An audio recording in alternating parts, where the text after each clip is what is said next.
Governor, you mentioned yesterday about the possibility of bringing some guys down from Fort Hood. Right. Any thoughts about doing the National Guard because the firefighters that are working now Right. stretch thin?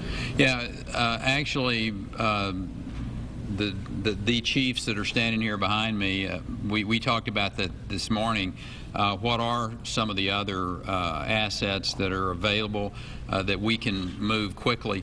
One of the problems that we've historically had when we're making requests for federal assets, and I'm talking about DOD in particular, is there's just a lot of bureaucracy there, and we need to continue to have a conversation with how do we break that down. I mean, we needed, and we still probably do need, heavy equipment. When I'm talking about heavy equipment, I'm talking about D6, D7, D8 type Caterpillar with blades, motor graders.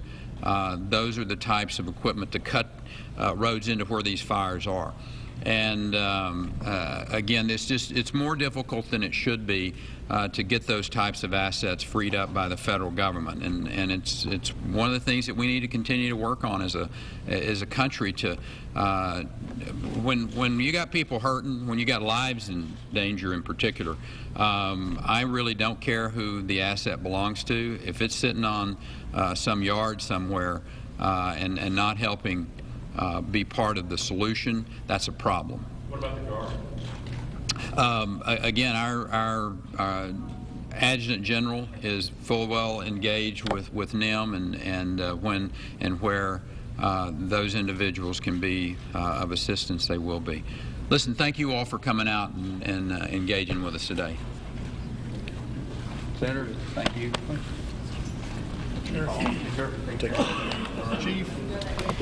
All right, Governor Perry, with the very latest in the Steiner Ranch area and addressing the big problem statewide as well.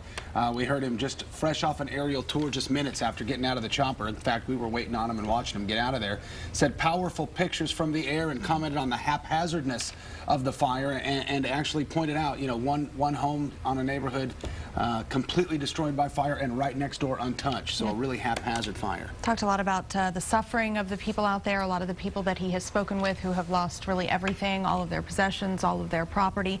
But he said thankfully, and pointed out, as we've said many times, that there has been no loss of life and very few people injured, thank goodness. Also addressed, as you mentioned, a lot of things going on around the state. He said 1,000 homes total lost across the state, 100,000 acres burning. Since wildfire season started in December, 3.6 million acres burned, and then again made reference to that's the size of Connecticut.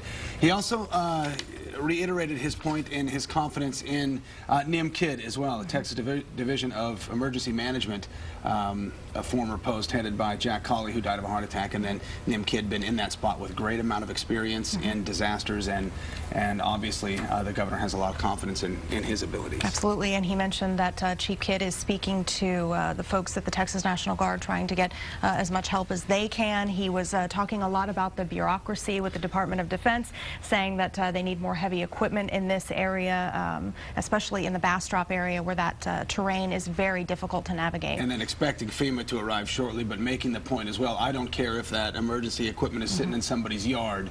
If it can help, get it out there and start working. So, poignant words from the governor. Quickly, the Steiner Ranch, the very latest situation as well. We're expecting a 10:30 news conference as well with more information, probably more on a local and regional level. Austin Energy, we know, has been working like crazy in Steiner Ranch, trying to restore electricity and then get an accurate damage assessment. So that's coming at 10:30. And they have power restored, from what we understand. Yes. It's just those folks are waiting to hear, when they'll be allowed to go back into their homes. Yep. So we will certainly keep you posted on that as well. We have reporters there sitting with the governor and in Steiner Ranch, as well as out in Bastrop and all over Central Texas.